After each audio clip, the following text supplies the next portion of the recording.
Boa tarde a todos. Boa tarde, professor. Boa tarde. Vamos começar a nossa aula então hoje. Atenção à chamada. Cássio.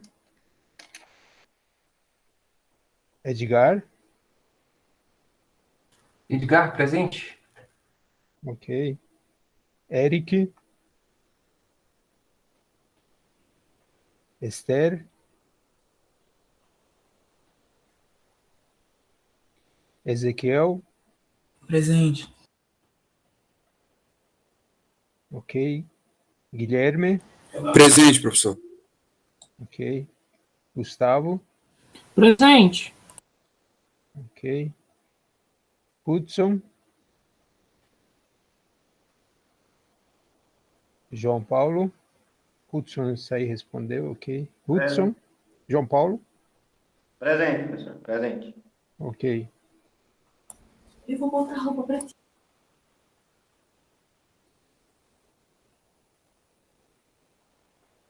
João Victor.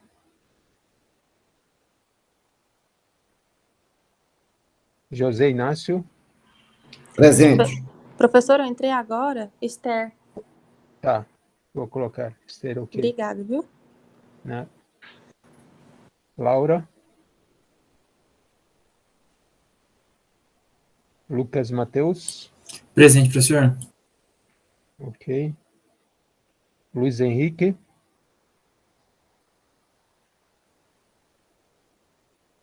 Mateus Dias. Presente. Ok. Natália. Presente. Ok. Pedro Gabriel.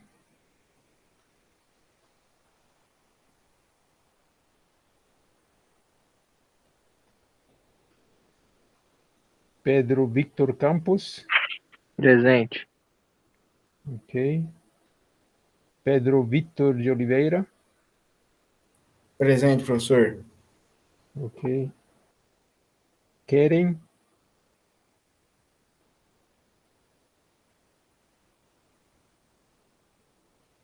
Tátila. Presente. Ok. Victor Augusto. Vinícius Gonçalves. Vitor Cavalcante. Presente. Ok. Alguém que entrou depois, que não foi chamado ainda? Bom, pessoal, vamos então começar com a nossa matéria hoje.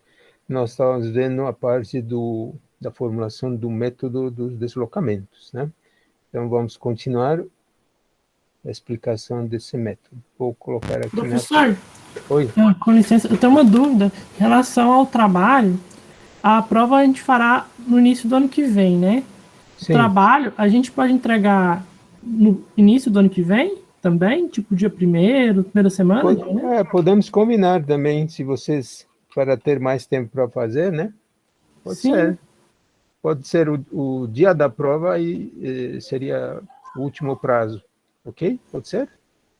A Ok, prova ela vai fechado ficar para a então. primeira semana de janeiro, professor? Ela vai ficar para a segunda semana? Vocês que sabem, fica aberto. Esse semestre, de preferência, ficaria muito ruim. A partir de janeiro tá bom. Se vocês quiserem na segunda semana também, vai ser online ainda na segunda semana, né? Vamos poder... Professor, o senhor tem que inscrever a gente no Moodle, a gente não está inscrito ainda. Mas nós não estamos fazendo ainda a prova, né? Ah, não, tudo bem.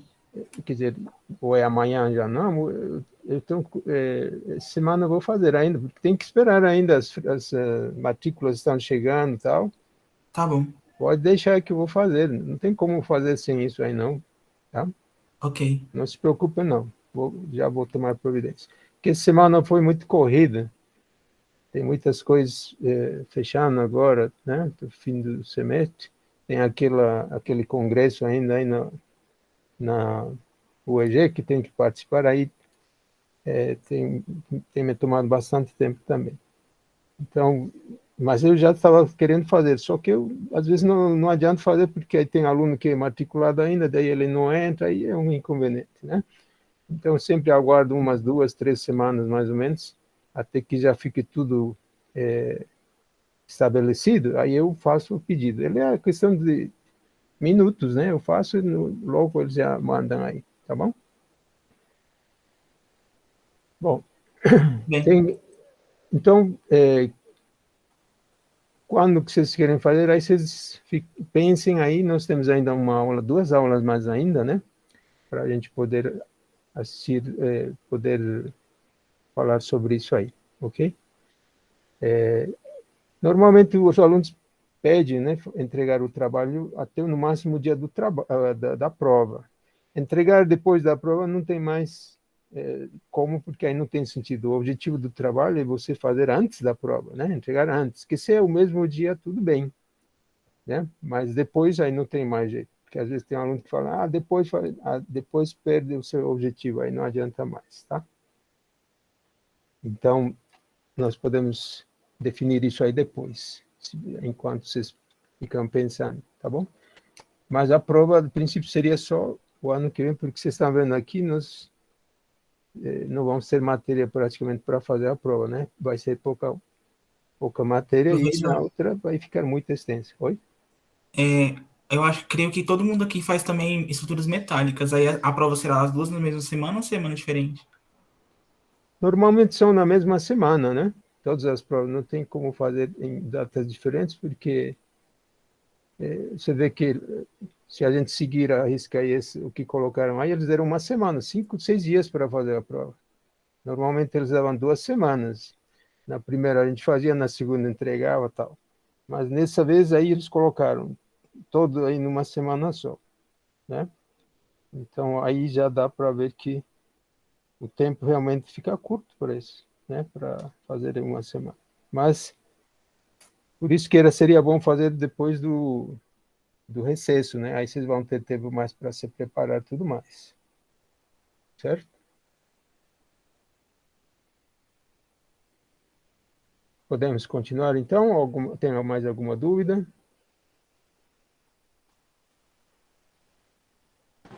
Professor, eu cheguei agora, o senhor já fez chamada? Já. Qual que é o seu nome? Cássio. Cássio. Tá bom. Tem mais alguém? Eu, professor Vinícius. Vinícius Oliveira, né? Isso, professor. Tem gente aí entrando aí, né? Tá bom. Então, tem mais alguém? Bom, então vamos para o assunto, né? Vou colocar aqui na tela para a gente poder mostrar sobre esse método.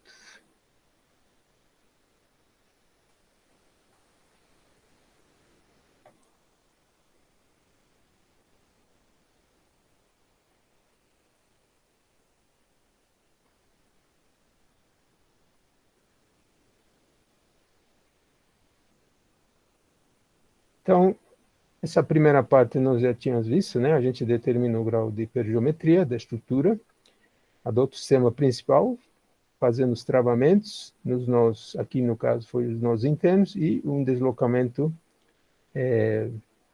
lateral no ponto C ou D, né? Colocando um apoio, a gente consegue impedir os deslocamentos horizontais do nó C e do nó D. Então, esses X1, X2 e X3 são as incógnitas, são deslocamentos. X1 e X2 são duas rotações, X3 é um deslocamento linear, né? Uma translação.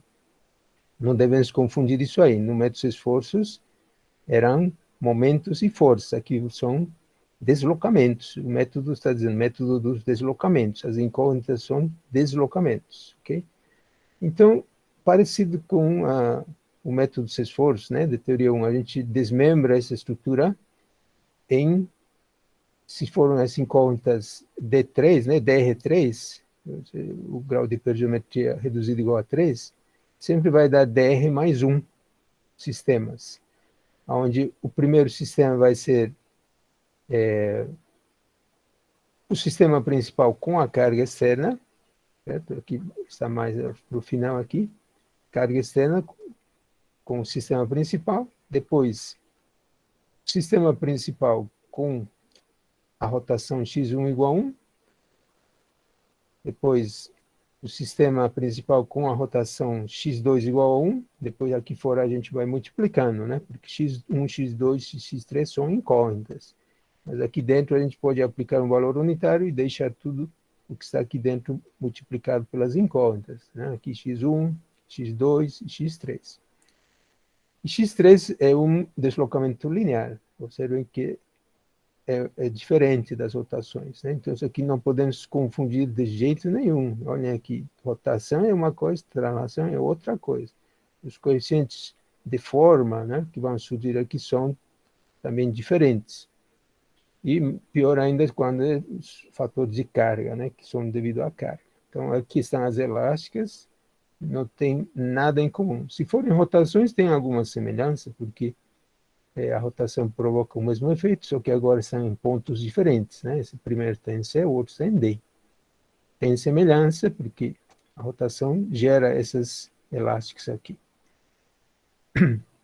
Essa rotação, x1 igual a 1, ele afeta só essas barras que estão ligadas ao nó C. A rotação x2 igual a 1 está em D, afeta só as barras CD e BD. Então, aqui foi colocado as elásticas, tudo para mostrar que nessa barra CD, por exemplo, devido a essa rotação x1 igual a 1, vai surgir aqui o A, né, o fator de forma de rotação. Se a gente for lembrar, é esse caso aqui, ó. É esse aqui. Aplico em 1, no caso é o ponto A, né, o B, aliás. Aí vai dar essa curvatura. E está aqui desse jeito, ó. Então, aqui vai sair um ACD, dessa outra extremidade vai ser um BDC, sempre usando essa nomenclatura. Nessa outra barra, na parte vertical, né, vai aparecer também aqui um ACA, e aqui no engaste vai ser um BAC, só. Nessa outra barra não tem nada, porque a rotação só afeta as barras que estão ligadas ao nó onde é aplicada a rotação. Para x2 igual a 1, agora nós vamos ter também os fatores de forma de rotação. Olhem aqui, girou, só que está invertido só, né? Mas é o mesmo fator. Só que está do outro lado, também em sentido anti-horário. Todas as rotações a gente coloca anti-horário, então aqui também todos eles vão estar em sentido anti-horário. Os fatores de forma também, fator de forma de rotação. Então aqui teria um ADC, dessa outra extremidade seria o BCD, já na barra vertical teria, não é mais A, é a linha, porque a barra é um engaste, né, em D, com apoio rotulado em B. Aí surge o fator derivado, então a gente não é mais esse caso, agora é o outro, né, o caso do fator derivado. Então é bom que vocês tiverem dúvida ainda, é porque não entenderam ou não estudaram um pouquinho, pelo menos, os fatores de forma. Esse capítulo é bastante importante. Esse caso aqui, ó. Engaste e apoio. Segue mais ou menos as mesmas regras. Se a rotação for anti-horário, o momento que vai surgir nessa direção também vai ser anti-horário. Então, a linha seria, então, isso aqui, né? A linha DB. As fórmulas são diferentes. Não tem B', né? Em B', se você quiser, é zero, né? No ponto B, o momento é zero. Para a translação, né, esse ponto C ele vai deslocar um valor unitário, x3 igual a 1. No ponto D também, porque a barra a gente admite que não se deforma, né? Então, se C deslocou para C' igual a um valor unitário, o D vai deslocar até o ponto D' também um valor unitário. E as elásticas são diferentes. Na barra AC, ela é bem engastada. Então, no caso do bem engastado, a gente vai olhar aqui, esse caso aqui. Fator de forma de translação. Não tem rotação nas extremidades, mas tem translação. E aí tem um deslocamento ortogonal recíproco, né? Que vai gerar essa elástica. Então, olhem o formato, é igualzinho. Certo? Aí o fator de forma é o C, né? Os dois momentos em C e em A são iguais. Então, esse primeiro aqui seria C, CA, E o que está embaixo seria CAC. Os dois são iguais, os dois têm o mesmo sinal. Tem alguém entrando aí, né? Já é quase 3h50 já.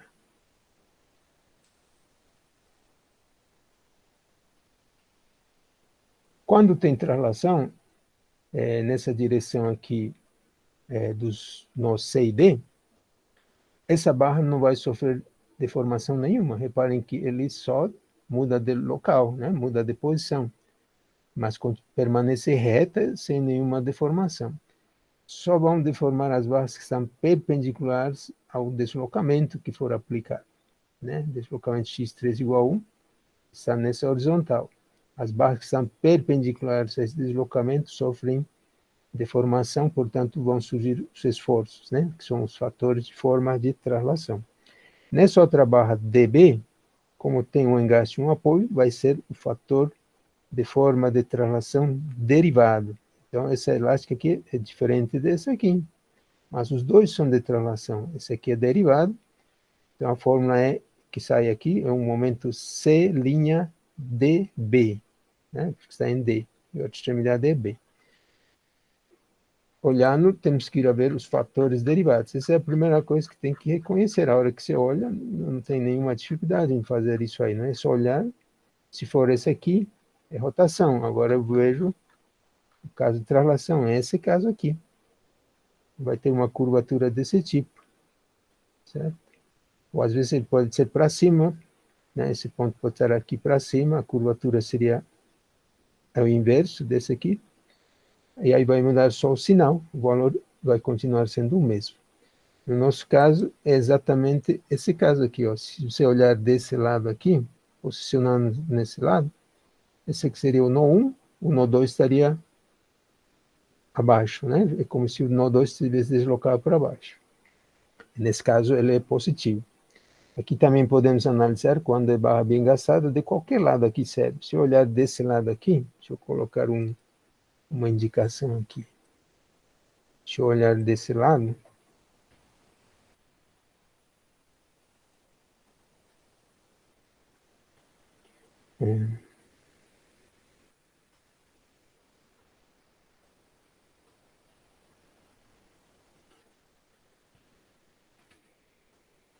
Acabou aqui alguma coisa. Agora sim, vamos ver. Aí. Se eu olhar desse lado, o nó 1 seria o A, o nó 2 seria o C. Olha, o C foi para baixo. Então, aqui também os dois momentos, né, o CA e o CAC vão ser positivos. E as fórmulas temos aí, né? Parece que para o derivado é 3EIC sobre L', e para o C é o dobro, ou seja, esse aqui é a metade, né? O C é 6EIC sobre L', que a gente pode ver aqui nos fatores. Esse caso aqui. O C12 ou C21 são iguais, os dois positivos, ou dois negativos, podem ser também, 6EIC dividido por L'. Então, agora, nós vamos calcular esses esforços, que são chamados de componentes da matriz de rigidez, são os beta, vão surgir, são as reações, né, devido a esses deslocamentos que a gente aplica aqui nesses engastes e no apoio, né, nos travamentos, podemos dizer assim, surgem esses esforços aí. E a gente usa uma nomenclatura, porque são vários, porque surgem para x1 igual a 1, para x2 igual a 1, para x3 igual a 1, então são vários betas, né? Então, a nomenclatura que a gente usa é essa aqui. O primeiro índice indica a direção de quem? Da incógnita x1, x2, x3, então esse aqui vai ir variando, né? De 1, 2, 3 e tal. E o J é procedente. Quem que provoca? É o x1, aí seria 1. É o x2, aí seria 2. É o x3, aí seria x3. Igual a 1, né? São os valores unitários. Então, esse aqui, por exemplo, é beta 1, porque está na direção de x1, certo? Aqui, ó, x1. E é provocado por x1 igual a 1 também. Então, por isso é beta 1, 1. Esse outro beta vai ser beta 2, 1, porque está na direção x2, mas quem está provocando ainda é o x1. E essa outra força aqui, esses betas, agora sim, são esforços mesmos, podem ser momentos, podem ser forças. O beta 3,1, por exemplo, é uma força. Essa força aí estaria na direção de x3, olhem aqui, x3 está nessa direção, mas ele é provocado por x1 igual a 1. Tudo isso aqui depois a gente vai chamar de E1, seriam os esforços provocados por x1 igual a 1. Aqui dentro vai ser tudo conhecido, porque dada a rotação, esses fatores podem ser calculados com os fatores de forma, esses betas, né, podem ser calculados com os fatores de forma, de rotação, translação, dependendo do tipo, né, de valor unitário que for, mas eles vão estar multiplicados por x1, então aqui dentro é tudo conhecido. Mas ainda x1, a incógnita mesmo, não está determinada ainda, né? Para x2 também nós vamos ter esses betas, né? Esse aqui seria beta 1, 2, porque está na direção de x1, mas quem provoca agora é o x2 igual a 1. Esse outro momento é beta 2, 2, está na direção de x2, provocado por x2 igual a 1.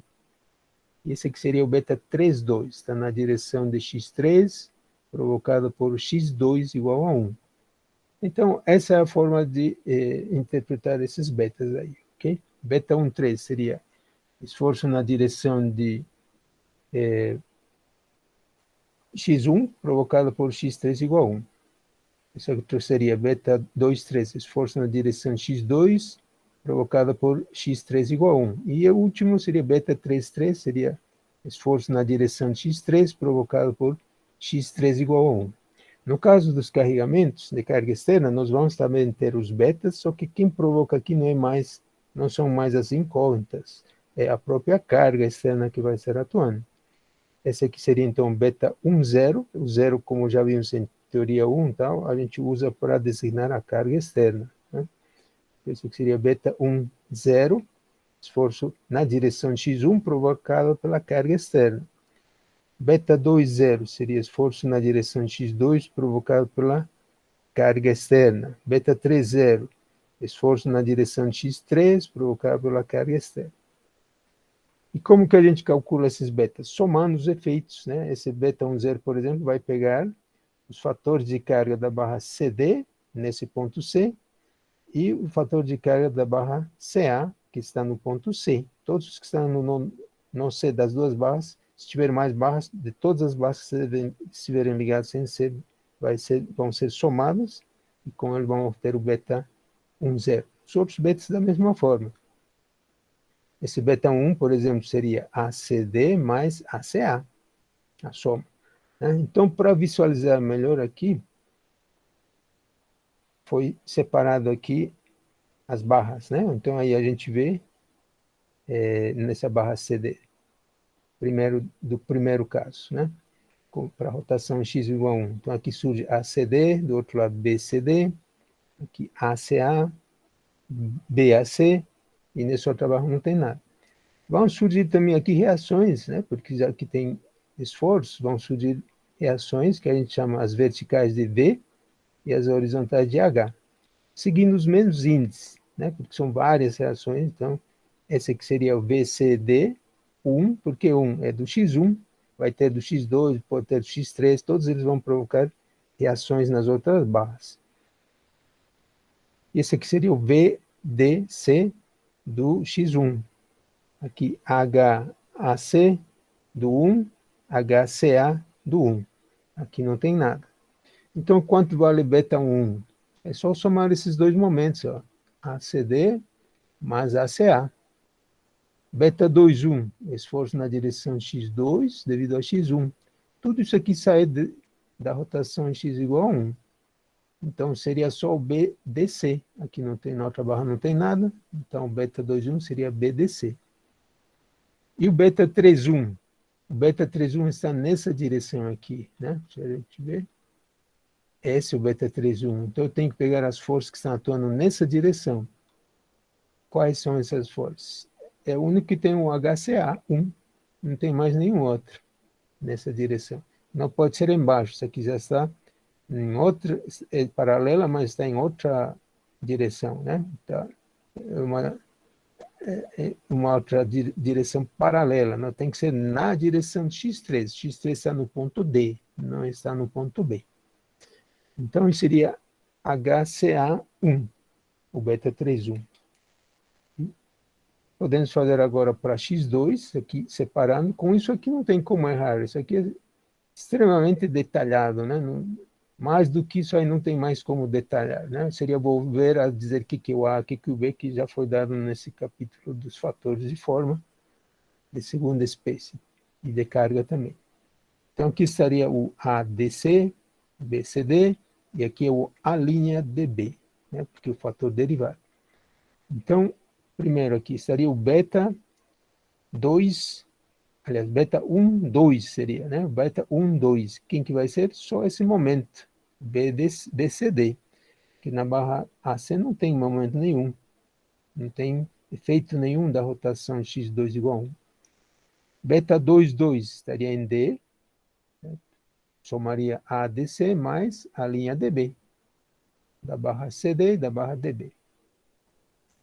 E o beta 3, 2, que estaria aqui na direção horizontal, no ponto D, pegaria só essa reação aqui, que seria a reação horizontal HDB do X2. Esse 2 não é potência, ele está indicando que se trata do X2, certo? Do outro lado não tem. Se teria aqui uma outra reação, entraria na soma, né? Mas não tem, então ficaria só esse beta 3, 2. E assim vamos analisar, né? Se você tem dificuldade, você pode fazer isso aqui. O C, para x3, né? A gente chama tudo isso aqui E3, né? Esses cálculos que nós vamos fazer aqui do A, do B e tal, a gente vai chamar esforços de x3, o outro seria esforço do x2. Então, a gente vai simplificando, E2, E1, né? E aqui seria o E3. O que é o E3? São os esforços provocados por x3 igual a 1.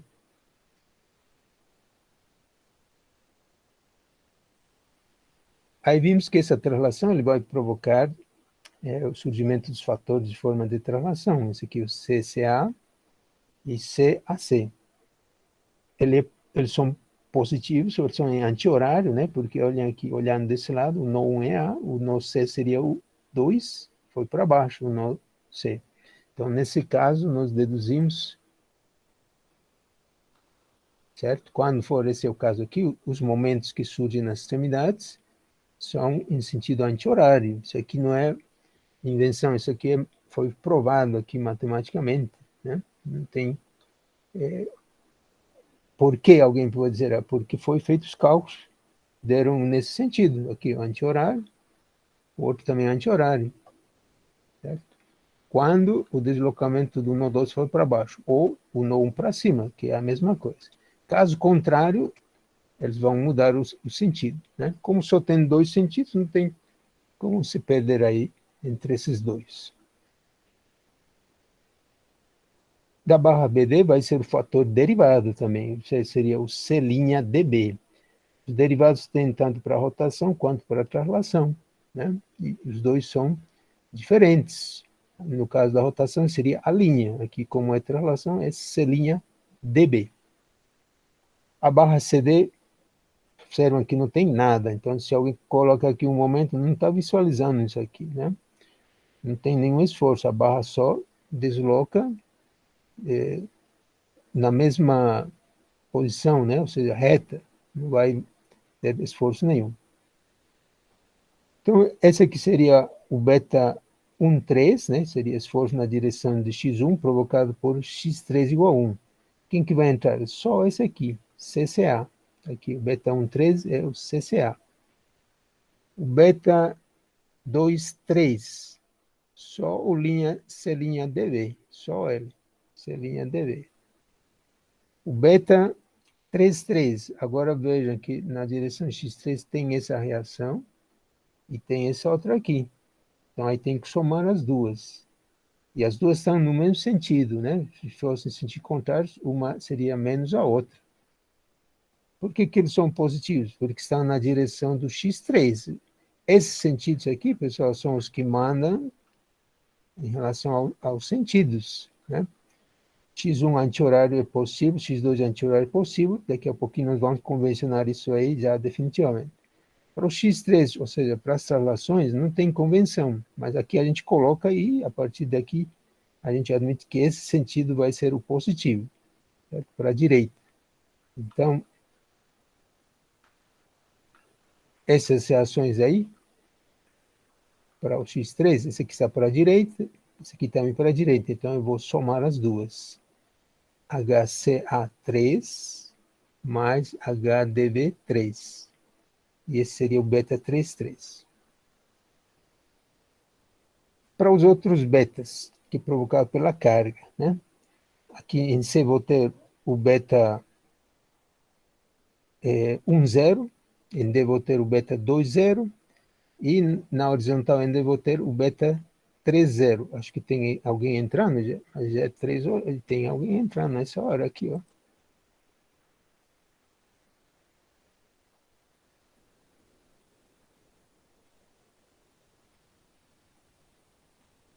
Já quase 3:05 já.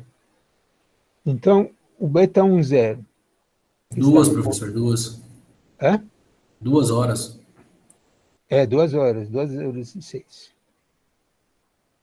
O beta 1,0 seria a soma desses dois momentos, MCD, agora o MCA, observem que eles têm sentido contrário. Vamos ver dessa barra aqui. Tem uma força aqui, coloquei todas as forças para a gente ver em que sentido seria. Esse caso aqui, se olhar desse sentido, né, estão observando? Se a gente for na tabela 1, esse caso aqui, o que está no nó 1 vai ser positivo, de acordo com os sinais da tabela, né, que foram calculados, e no nó 2 vai ser anti-horário, que tem um sinal negativo.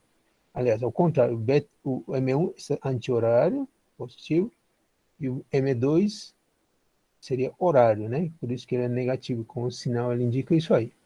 Então, por isso aqui está nesse sentido, ó. Anti-horário e horário. Aqui também parece que é anti-horário e horário, vai seguir também as duas. Aqui tem uma carga, esse momento seria horário também. Então, isso aqui, se você tem dificuldade, você vai resolver com a tabela. A tabela tem os sinais. Se você não conseguir visualizar, a tabela indica qual é positivo, qual que é negativo, né? E nós vamos convencionar os positivos como sendo anti-horário e os negativos horário. Daqui a pouco a gente já convenciona isso aí para que fique para o restante do curso. Então, aqui olhando o M''DB, esse aqui seria o fator de carga derivado, né? Estaria em sentido horário. Então, isso aqui, como eu disse, calculando, porque alguns podem dar positivos, negativos, isso aqui já são os momentos, os fatores de carga já finais, para todas as cargas aqui. Na tabela tem as cargas individualmente, mas se tiver mais de uma carga, é só ir somando, né?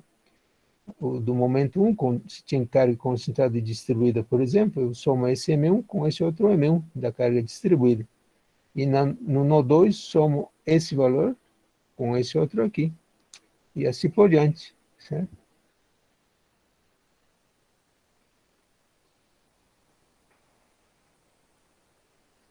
Bem, então quem que seria o beta 1,0? Seria MCD menos MCA, porque MCA está sentido contrário ao X1, né? O X1, que nós colocamos aqui no início, é quem manda, vamos dizer assim. Quer dizer, os anti-horários vão ser positivos, aqui também anti-horário positivo. X3 para a direita, positivo. Não podemos mudar isso aí, se mudar, aí já dá, mais para frente dá errado isso aí.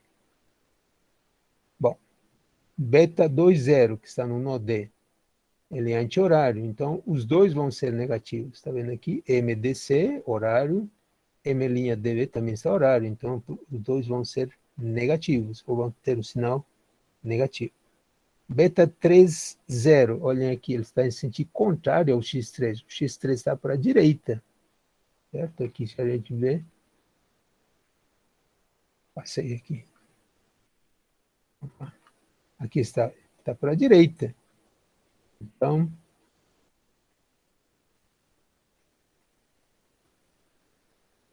esse aqui vai ser menos HDB, zero. Esse zero significa que da carga. E esse outro aqui também vai ser menos HCA, zero. Tá aqui os dois.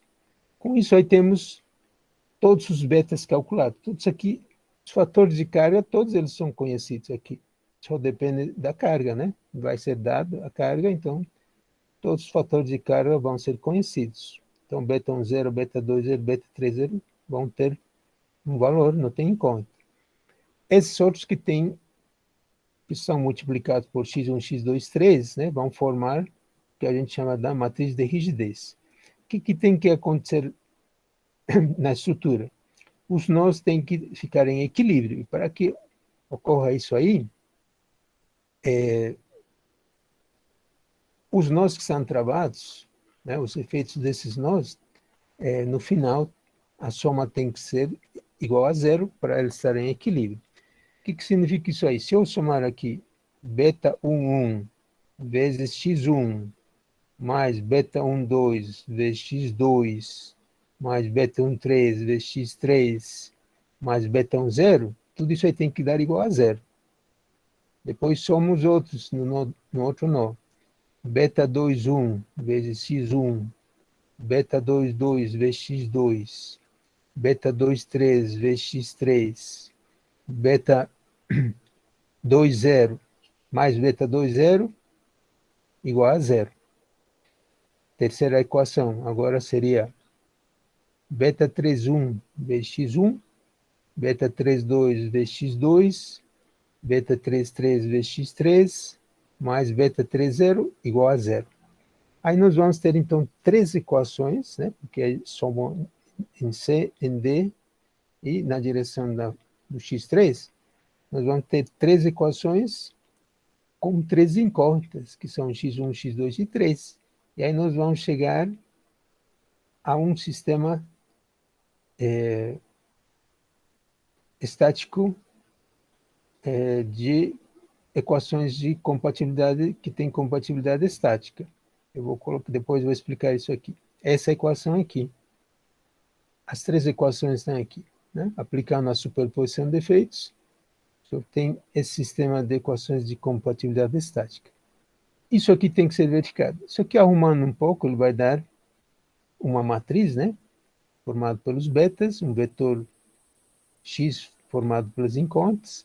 Esse beta 10, beta 20, beta 30 são valores conhecidos, constantes, não são incógnitas. Passam pelo segundo membro, eles vão mudar o sinal. Por isso que aqui tem um sinal na frente. Então, essa matriz é chamada matriz de rigidez. E o x, né, seria um vetor das incógnitas, onde x1, x2, x3 são deslocamentos, que podem ser rotações ou translações. O beta 10, 20, 30 são os termos de carga, isso aqui só depende da carga.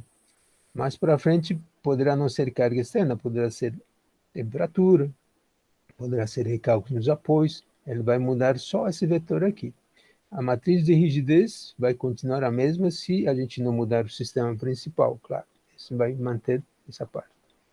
Então, aqui coloquei uma semelhança entre... Professor, Oi. na matriz de G3, na matriz de rigidez é as combinações dos momentos, né, em cada ponto, né? Momentos? Isso. Dos betas, né, no caso. Essas betas que a gente obteve aqui, do jeito que fizemos aqui. Ó. Esses Sim, aqui sim. são os betas. Uhum. São esforços, né?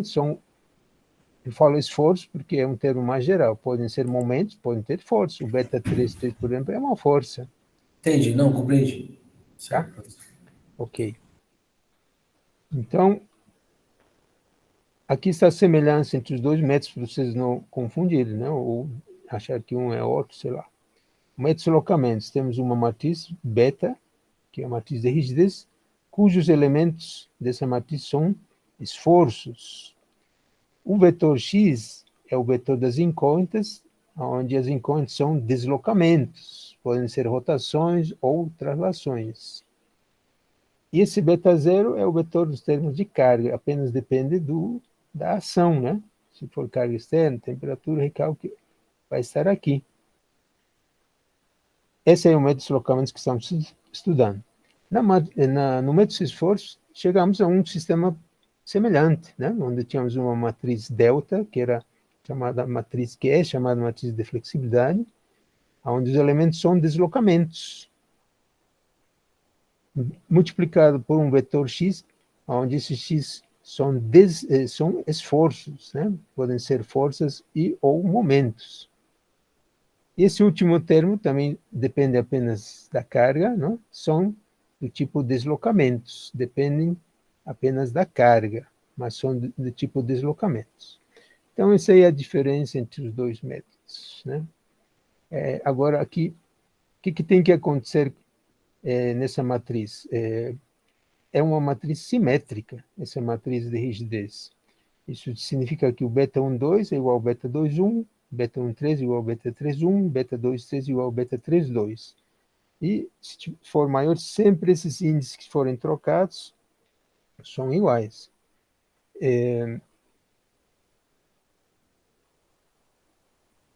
Para provar isso aqui, fiz primeiro para... Isso aí é decorrente do teorema de Maxwell, que a gente estuda em teoria 1, né? Que ele diz que é o deslocamento na direção 1 provocada por uma carga que está na direção 2 é igual ao deslocamento na direção 2 provocado pela carga que está na direção P1, né? Da carga P1. Se as cargas forem as mesmas, aí essa equação acaba sendo só em termos de deslocamentos. Para os esforços também segue a mesma regra, porque os dois métodos são o inverso do outro, né? Então, para esforço também se cumpre isso aqui, né? Por exemplo, beta 2,1 é igual a beta 1,2. Se a gente for ver beta 1,2, é o BCD. E beta 2,1, está mais aqui, BDC. Então, anotando BCD e outro é BDC. Beta 2,1 é BDC, beta 1,2 é BCD. O que é o B? Qualquer B é dado por essa fórmula. 2EIC dividido por L'. L' de quem? Da barra CD. E o BCD, o que é? É a mesma fórmula, é B também. Só que da barra Q, CD. A barra CD ou barra DC é a mesma barra, né? Então, 2EIC dividido por L' da barra CD. São iguais esses dois betas. Esses dois Bs. Portanto, os betas são iguais. Mais uma aqui. Beta 3,1 deve ser igual ao beta 1,3. Aqui pode ser... Você pode dar, talvez, a pensar que não são iguais. Porque beta 3,1, se a gente for olhar aqui, beta 3,1 é uma força, vocês estão vendo aqui? É o HCA1. E o beta 1,3 é um momento, esse momento aqui, CCA. Como é que pode ser uma força igual a um momento? Não está dizendo que a força vai ser igual ao momento. Esse teorema de Maxwell, ele se refere às grandezas numéricas, ou seja, eles são iguais numericamente. Isso aí equivale a dizer, esse aqui pode ser 3 toneladas e outro é 3 toneladas metro, por exemplo. É uma força, outro é um momento. Mas dois têm o mesmo valor numérico. O CCA é a fórmula que a gente tem já dos fatores de forma de translação. É 6EIC dividido por L' da barra CA e o LCA da mesma barra. Essa aqui é que nós temos fórmula dos fatores de forma de translação. E esse HCA1 nós podemos obter a partir do equilíbrio, né? A gente pega aqui, isolada a barra, como que a gente calcula esse HCA1? Fazendo momento em A, somatório de momentos em A. Então seria HCA1 vezes a distância, que seria LCA, né? Comprimento da barra LCA é a distância até o ponto A. Está em sentido horário, o momento. Menos ACA e menos BAC, igual a zero. Esse seria o HCA.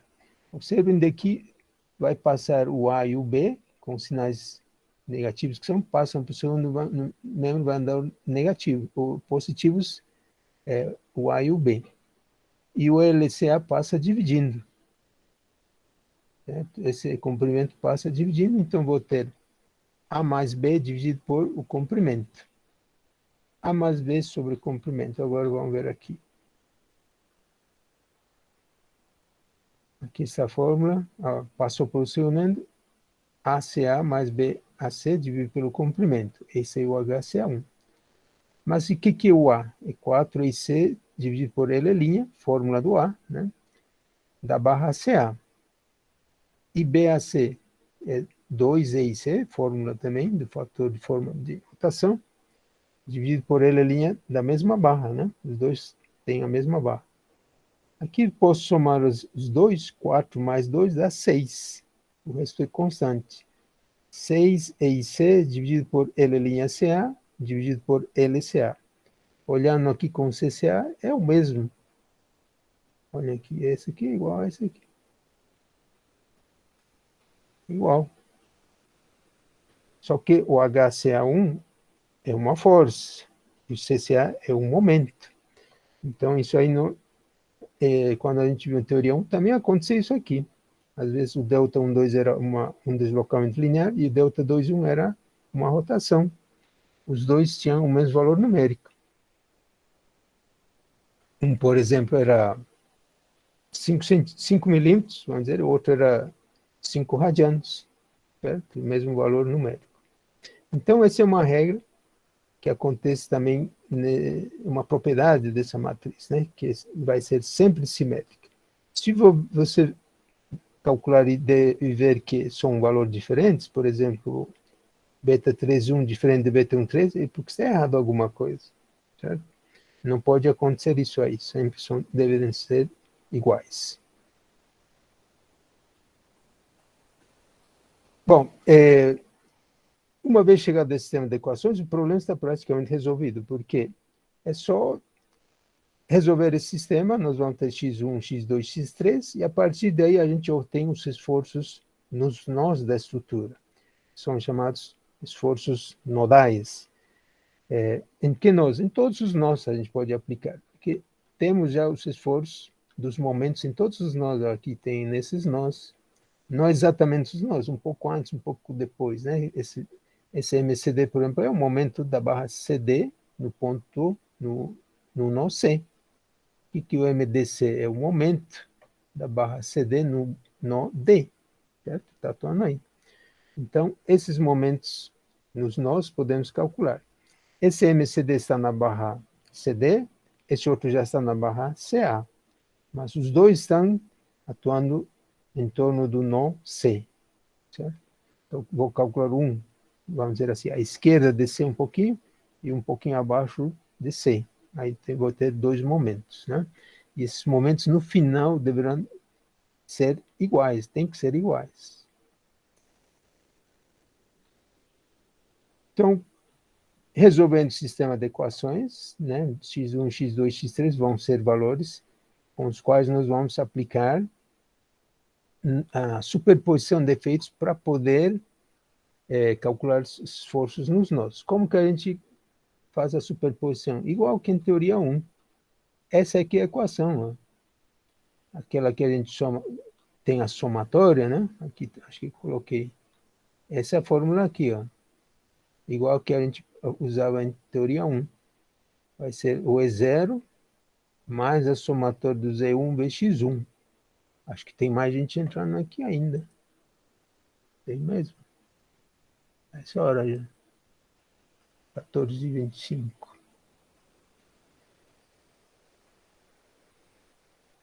Isso aqui desenvolvendo vai ser E0 mais, como nossas encontros são de 1 a 3, né? Varia de 1 até o grau de hipergeometria. Vai ser mais E1 vezes X1, mais E2 vezes x2, mais E3 vezes x3. Esse E aqui, como já disse anteriormente, vai ser esse conjunto aqui dos momentos dos fatores de carga, nesse caso, né, gerados pela carga externa. Aqui seria os esforços gerados por x3 igual a 1. Esse outro aqui seriam os esforços gerados por x2 igual a 1. E esse aqui seriam gerados por x1 igual a 1. Tudo isso aqui vai surgir dessa rotação, certo? Que aqui está já mais... A gente separa aqui apenas para enxergar, né? Normalmente nós não fazemos isso aqui. A gente vai fazer na própria estrutura. Nem as elásticas nós não precisamos, né? Então, aqui já vamos ir colocando os valores e calcular essas reações para depois calcular as reações finais também através da superposição. Então, como a gente calcula esses esforços finais, vamos dizer assim, com a equação do princípio da superposição de efeitos, que é essa aqui. Então, por exemplo, eu quero calcular esse momento em A, momento final. Eu vou pegar, seguindo a fórmula aqui, né? O momento que está em A do E0, que seria esse aqui, MAC, mais, eu vou agora na ordem, né? No E1, pego esse BAC, multiplicado por x1, ó, 0 vezes x2, CAC vezes x3. Esse vai ser o momento final. Aqui está a MAC, mais BAC vezes x1, mais 0 vezes x2, mais CAC vezes x3. Só seguir essa equação aqui. MCA, agora eu vou na outra barra aqui, na outra extremidade da mesma barra. MCA, reparem que esses momentos finais a gente designa com letras maiúsculas, né? Aqui não podemos misturar as coisas. Os que são minúsculos, são maiúsculos, são maiúsculos. Aqui, por os fatores de forma e suas reações, tudo é minúsculo, né? Porque nós vamos ter maiúsculos também, senão a gente confunde, né? Esse MAC com esse outro MAC, é que letra maiúscula é o momento final, esse M minúsculo é fator de carga, certo?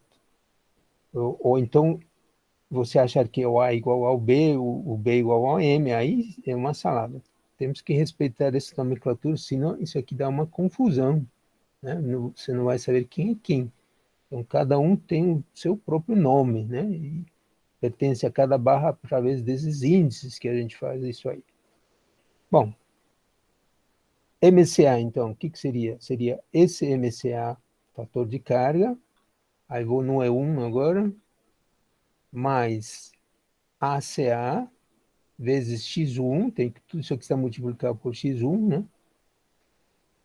Mais, ó, 0, não tem nada aqui, vezes x2, mais CCA vezes x3. E essa aqui já foi no início, né? Mais MCA. Aqui está a segunda equação. MCD, aqui está desse lado agora. Pegaria MCD, fator de carga. Aí vou no E1 para seguir essa ordem. Quem que está à direita de C? Esse aqui. ACD vezes x1, mais BCD vezes x2, 0. Não tem nada aqui. 0 vezes x3. Esse é aqui. MCD, olha aqui, 0 vezes x3, o último termo, né? ACD vezes x1, mais BCD vezes x2, mais 0 vezes x3. Depois vou nesse outro nó, em D, pegando do lado esquerdo primeiro, na barra CD, né? Aí pegaria MDC, agora estamos no nó D, vou no E1, aqui, BDC vezes x1, ADC vezes x2, 0 vezes x3. E esse aqui já foi. Aqui o último termo, 0 vezes x3. MDC, BDC x1, ADC x2. Mais 0 vezes x3. Estou colocando 0. Quando a gente vai fazer, não vamos colocar isso aqui, porque 0 vezes qualquer coisa vai dar 0. Né? É só para mostrar que estamos fazendo a superposição. E o último momento seria esse aqui, o MDB, maiúsculo. né? MDB maiúsculo. Seria M'(dB), aqui M'(dB), aí vou no E1, 0, não tem nada. 0 vezes x1, a linha dB vezes x2, C'(dB) vezes x3, M'(dV), que já foi no início aqui. Então, aqui do x1 não tinha nada, né? Então, 0 vezes x1. E com esses momentos aqui, nesses nós, já vamos poder ligar, através da linha de fechamento, ligamos esses pontos, né, desses momentos, e preenchemos essas vigas, né, essas barras, de acordo com as cargas que tiverem aí. Né? Aqui usaria a fórmula de carga concentrada, aqui também. Aqui somaria os dois efeitos da carga concentrada. Aí já passa a ser só isostática. Isostática aqui entra com maior força ainda, no cálculo de reações e tudo mais. Né? Então, precisa, se tiver alguma dificuldade ainda, rever essa parte aí. Uma coisa tem que acontecer aqui para essa superposição, saber que está certo. Esses momentos em C, né, a soma em qualquer nó dos momentos tem que dar 0.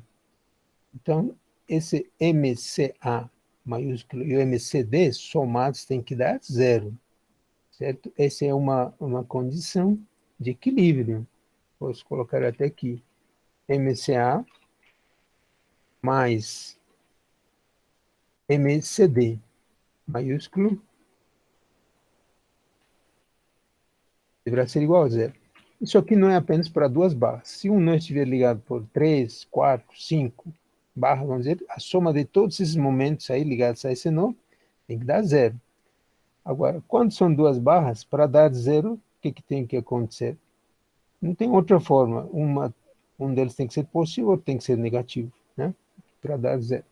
Mas a condição é geral. Não é só para duas barras. Se for 3 barras, vai ter 3 momentos. A soma desses 3 momentos tem que dar 0. Então, com esse primeiro cálculo aqui, o diagrama do momento fletor está pronto já. Não preciso fazer mais nada.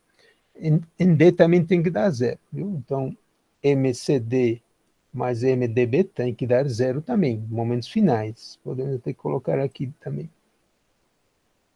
MCD mais MDB, coloquei ao contrário aqui, né? MDC,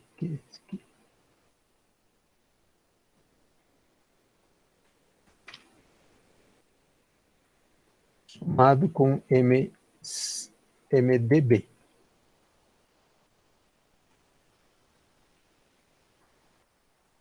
Esses dois aqui, MDC mais MDB, somados também tem que dar 0. Então, se não der 0, é porque está errado alguma coisa também. Bom, com isso aqui, então, traçamos o diagrama do momento fletor. Preenchendo aqui, né, de acordo com as cargas, aí a gente traça o diagrama do momento fletor. Agora, para cortante e anormal, o caminho mais direto, mais fácil, é o mesmo que a gente fazia em teoria 1, é calcular as reações finais, porque aqui nós vamos ter todas as reações aqui. Vamos ter do E1, do E2, né, do E3. Na hora de calcular esses fatores de forma, de carga, tudo mais, já vamos ir calculando as reações também, para cada caso. Então, tendo as reações do E1, E2, E3 e o ED0, aí eu calculo com a mesma equação. Essa equação também serve para calcular as reações finais, igual que a gente fazia em teoria 1. Em teoria 1 também a gente fazia isso aí. Esse é o caminho mais direto, porque já vai estar calculado. Então, por exemplo, quero achar a reação final VA. Vou pegar o VA0, que seria aqui, teria um VA0, né? 0, mais um VA1, que estaria aqui, o VA1, depois o VA2, claro, multiplicar, né? Aqui o VA1, VX1, VA2, VX2, VA3, VX3, e aqui o VA0. Então, seria essa equação aqui. Tá? VA0, VA1, VX1, VA2, VX2, VA3, X3. Para outra reação, idem, vai ser VBA0, ou VB0 mais VB1, VX1, né? Podemos até anotar mais isso aqui, mas acho que isso aqui nós fazíamos exatamente a mesma coisa em teoria 1. Então, isso aqui seria tudo minúsculas as reações dos outros, né? Então, esse aqui seria VB0 mais, pegaria VB1, do E1, né? Vezes X1.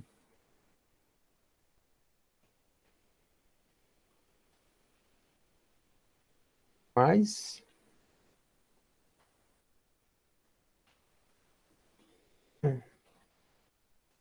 VB2 vezes X2. Mais VB3 vezes X3. E assim por diante. Para o H também, isso aqui é exatamente igual que a gente fazia em teoria 1. Com essas reações finais, também vamos fazer da mesma forma que fazia em teoria 1.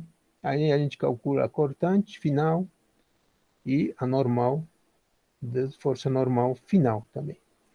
Então, com essa primeira parte, já imediatamente a gente tem um momento fletor. Calculando por superposição as reações finais, aqui são reações finais, né? Aí a gente traça a cortante, diagrama da força cortante e da força normal. E está pronto, essa é a forma de resolver. Agora, essa demonstração que eu já coloquei, para convencionar, então, aqui, definitivamente, né? Será adotado o sentido anti-horário como positivo para momentos e para os momentos e para as rotações. Então, esse sentido aqui, positivo. Isso aqui está valendo para as tabelas também, por isso que já está amarrado às tabelas, por uma razão pela qual a gente adota, né? Esse M1 pode estar anti-horário, apenas eu sei pelo sinal. O M2 é negativo, então está em sentido horário. Então, através dos sinais, a gente vai saber se ele está horário ou anti-horário. Então, daqui em diante, fica agora já convencionados esses sinais. Para terminar, um breve roteiro de cálculo aqui. Esse roteiro é para dar início, né? É como se fosse alguém está aprendendo a andar, precisa de algumas muletas para começar a andar, né? Então, serve para isso aí. Uma vez que começou a andar, já não vai precisar mais disso aqui. Primeiro passo seria determinar o grau de hipergeometria, para saber quantos incógnitas que tem. Segundo passo, adotar um sistema principal. Esses dois itens são importantes. Você não pode errar esse grau de hipergeometria. Se errar, vai estar resolvendo uma outra estrutura qualquer. Daí em diante não tem sentido mais fazer as operações, né? Vamos supor que o grau foi 2. Aí você achou 1, está errado.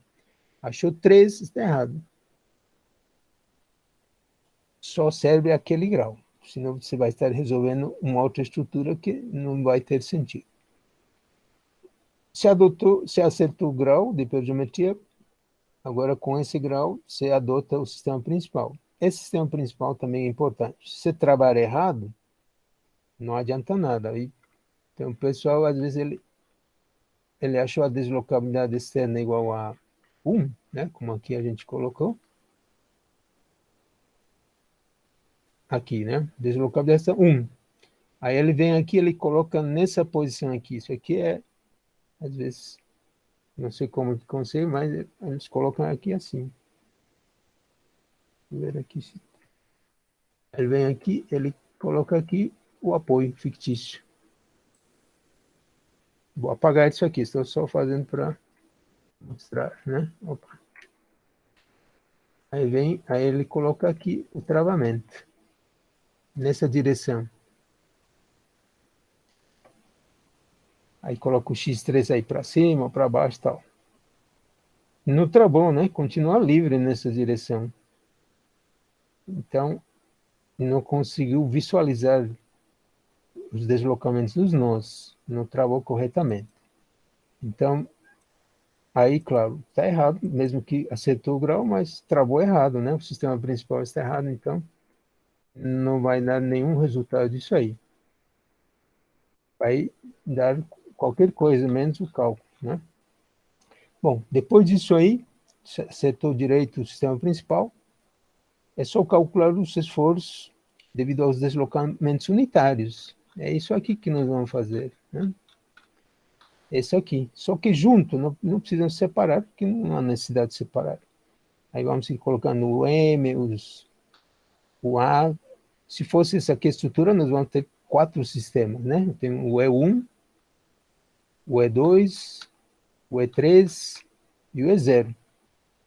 Então, depende do grau de hipergeometria. Se for 2, vai ter 3 sistemas. Sempre é grau de hipergeometria mais 1 sistemas.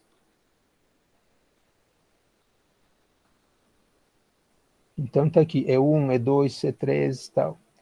E o último, o E0, que é da carga. Nesse caso da carga, depois, posteriormente, poderá ser temperatura, recalques, modificações e qualquer outro tipo de ação que vai depender da carga, né, da ação. Com esses E1, E2, E3 e tal, a gente calcula os betas, né? É só somar aí os betas, como vimos aqui. Em cada caso, é só observar quem que é o beta 1, aí vou somando aí. Beta 2, 2, beta 3, 0, né? Vou somando, que esses aqui vão ser conhecidos. Não são incógnitas, né? Com esses betas aí, todos calculados, monto o sistema de equações e resolvemos. Aí nós vamos obter desse sistema x1, x2, x3, etc.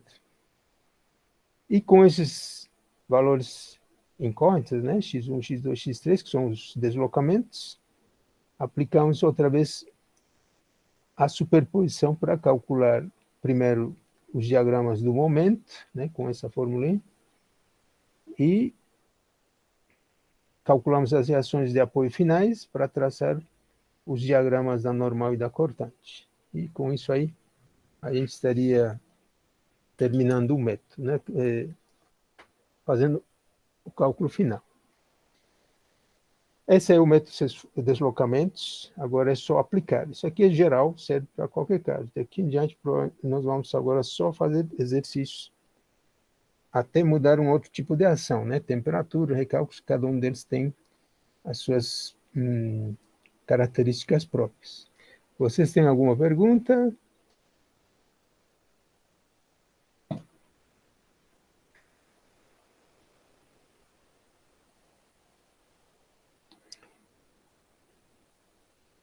Bom, pessoal, só quero saber se alguém entrou aí depois. Professor, eu entrei, Vitor Augusto. Quem? Victor Augusto. Vitor Augusto? Eu também, professor. Pedro Nabuco. Eu acho que eu entrei por volta das 1h40, mas acho que o senhor já tinha feito Vou colocar a aqui, chamada. tudo bem. Mas procura entrar no horário, né? Porque se entrar muito tarde... Eu também, professor. Luiz Henrique. Eu entrei por volta também de umas 1h35, 1h40, mas o senhor já tinha feito a chamada. Tá, qual o seu nome? Luiz Henrique. Tá, vou colocar aqui, Luiz Henrique. Quem mais? Bom, pessoal, agora, se não tem nenhuma pergunta, eu hoje vou liberar vocês, porque logo daqui a pouco tem uma apresentação aí no CEP, então eu tenho que estar lá, me preparar lá para ir lá fazer essa apresentação. Vai ser logo daqui a pouco já. Então, hoje nós vamos ficar por aí. A aula que vem, aí nós vamos fazer os exercícios, vamos começar com uma viga, depois vamos ver um pórtico, aos poucos vamos ir colocando. Tem um monte de coisa ainda, não estamos, falta bastante coisa, né? Infelizmente, o seu tempo ficou curto, aí depois do recesso vai ficar um tempo maior. Mas está assim, temos que seguir, né? Alguma outra dúvida?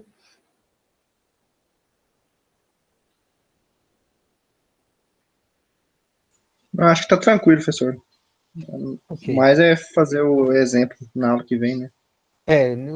Com o exemplo vai ficar mais claro aí, porque a formulação é geral, né? Então, mas eu vou deixar esse material aí para vocês poderem rever novamente. E na aula que vem, infelizmente, hoje eu queria ter essa apresentação, tinham falado que era o dia 1º, achei que ia ser ontem. Aí, de repente, eu vi, meu nome está lá só para hoje, né? Hoje, às 3h e pouco, tem que fazer essa apresentação. E, bom, já está feito, aí tem que seguir, né? Eu coloquei aí meu nome para apresentação, então eu vou ter que fazer. Então, a aula que vem a gente continua com esse assunto. E hoje, então, vou liberar vocês aí. Professor, Oi. minha conta está oscilando muito. O senhor lançou presença para mim? João Vitor? Isso. Ué, mas agora eu estava aí falando, você não falou nada? João Vitor está aqui. Tá bom, já coloquei. Está oscilando muito, está muito ruim hoje. Certo. Então tá bom. Obrigado. Alguma outra coisa que queiram falar, pessoal, antes de sair? Eu vou liberar vocês hoje, então não vai ter mais aula, porque infelizmente não posso ficar em 2 lugares ao mesmo tempo, né? Então, vou ter Infelizmente, né, professor? Hã? Infelizmente. Então, deixo vocês aí, então, semana que vem a gente continua aí fazer. Aí nós vamos fazer exercício a partir da próxima aula, então. Ok? Hoje pensava fazer por um exercício, mas tem que cumprir esse outro compromisso aí, né? Que é da escola também. E ontem eu não tinha aula, não tinha nada à tarde, né? Então aí acabou batendo justamente nesse horário. Mas tudo bem, vamos lá. Bom, pessoal, então comigo será até semana que vem. Vou deixar por aqui. Semana que vem, professor. É semana que vem. Até mais, pessoal. Até semana que vem. Valeu, obrigado. De nada, até mais. Vou fechar aqui a gravação e deixar depois para vocês o material. Ok.